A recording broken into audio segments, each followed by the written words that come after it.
E aí, galerinha, vamos hoje falar sobre consumo consciente e transformação de energia. Vamos lá?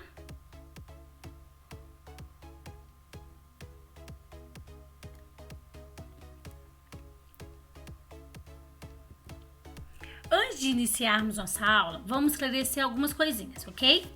Sempre que alguém empurra ou puxa alguma coisa, está exercendo uma força. Não existem forças isoladas, só em pares, ok? Pois toda ação, que é uma força, implica numa reação, que é uma outra força. E o instrumento usado para medir essa corrente elétrica, chama-se amperímetro. Existem corpos que conduzem a eletricidade com muita facilidade, por isso são chamados condutores. Exemplos desses corpos são os metais, o cobre, o zinco, o alumínio, a prata, o ferro, o ouro. E também existem corpos que conduzem a eletricidade com muita dificuldade. Nesse caso, são chamados isolantes. O exemplo deles é a borracha, o ar, a madeira, vidro, isopor, a pedra, papelão, o couro e a água. O que é energia? Energia pode ser gerada por usinas hidrelétricas, pelas quedas d'água, que ao serem construídas podem danificar ambientes em que vivem animais silvestres, impedir que os peixes subam a correnteza para desovar e desalojar, populações e desalojar populações. Por exemplo, quando se faz uma usina hidrelétrica, tudo isso pode acontecer, tá? Porque as pessoas vivem aquelas pessoas que vivem à margem dos rios, elas acabam tendo que ser desalojadas para construir. E quais são as fontes de energia que vocês conhecem? Nós temos várias. Além da hidrelétrica, que é pela água, tem a eólica, que ela é produzida por ventos, Faça-se muito moinhos, Produz-se moinhos em regiões com ventos muito fortes, e constantes. E esses moinhos, essas pás, eles se movimentam com a força do vento. E esse movimento faz gerar os motores, e que geram energia. E esse tipo de energia eólica, ela não causam danos ambientais. Então, seriam a mais propícia, Também temos a energia usada pela lenha, que é a energia biomassa.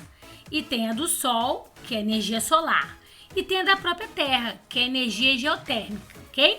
E todas essas formas, ela é capaz de transformar em energia elétrica, seja direta ou indiretamente.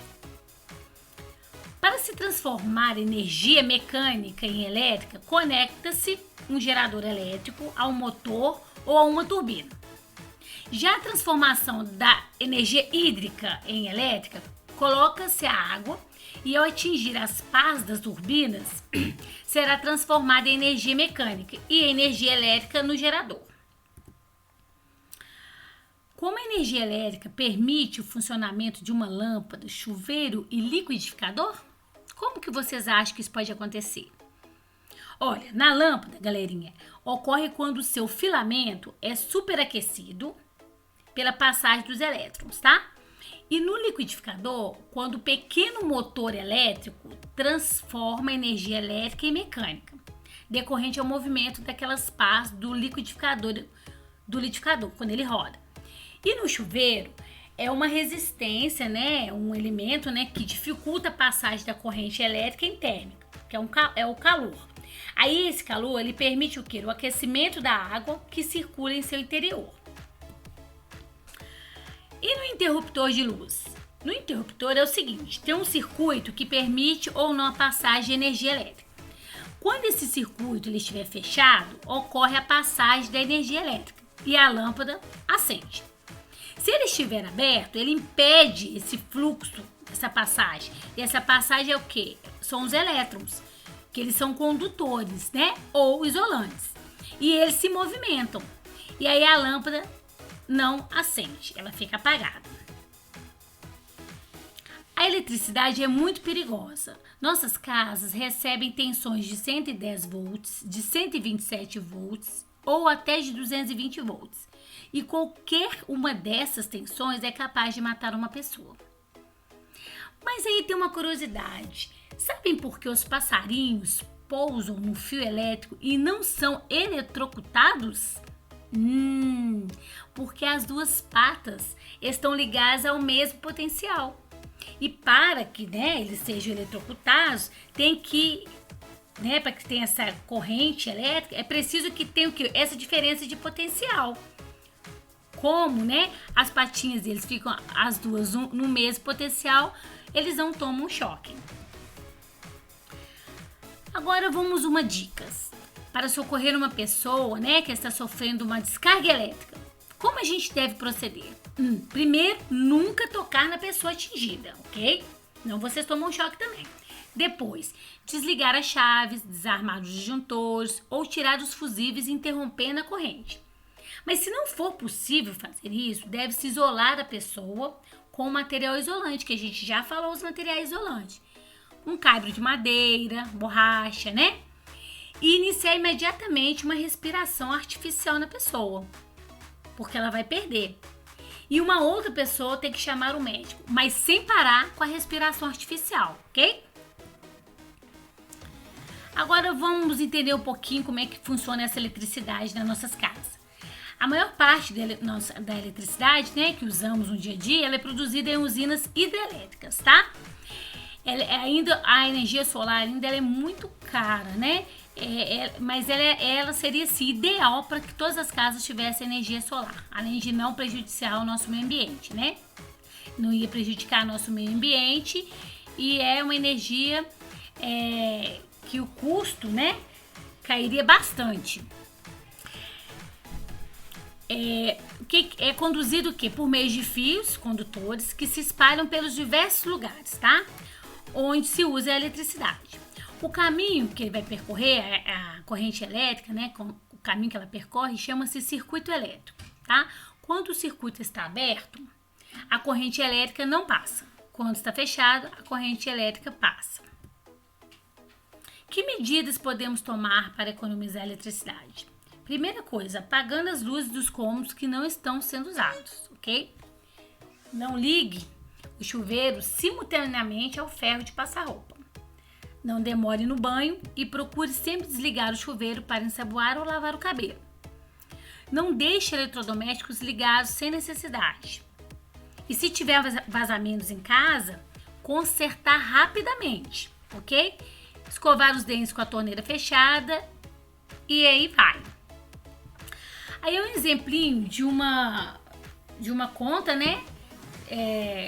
de energia elétrica. No nosso caso aqui, no nosso estado, é a CEMIG, Esse é o modelinho da conta. Nela a gente pode encontrar o mês e ano de referência à conta, a data de vencimento, o valor que vai pagar, o histórico de consumo que mostra mês a mês, Tem o nome do usuário, com os dados da pessoa, CPF, endereço, CEP, cidade, tem o número do cliente, o número da instalação. Quais materiais é necessário para sua fabricação quando a gente usa o plástico? Entendeu? Quando a gente vai usar o plástico, quais vocês acham que materiais a gente consegue fabricar com plástico? Garrafas PETs, embalagem de produtos de limpeza, fibras têxteis, tubos para líquidos e gás, conexões de encanamento, calçados, equipamentos médicos cirúrgicos, embalagem para alimentos, sacos para lixo, potes de margarina, seringas descartáveis, para-choques de carro, aparelhos de som e TV, revestimentos de geladeiras, material escolar, CDs, um corpo de computadores, celular, peças de brinquedo, solados de calçados, pratos, telefones, etc. E no papel? O papel é normalmente usado em papéis para escritório, cadernos, sacos de papel para cimento, sacos de papel para pão, jornais, revistas. E para quando a gente usa o metal? Quais materiais vocês acham que a gente consegue fabricar com o metal? Peças de automóveis, latas de alimentos e bebidas, cabos telefônicos, baterias de carro, próprio carro, baterias de celular, telhados de zinco, lâmpadas fluorescentes e com vidro. Além de garrafas, potes, vidros de janelas e automóveis, espelhos, copos, pratos, lâmpadas. Espero que vocês tenham entendido. Agora é com vocês. Façam as atividades propostas pela professora no PET. Até mais. Beijocas da professora Andresa.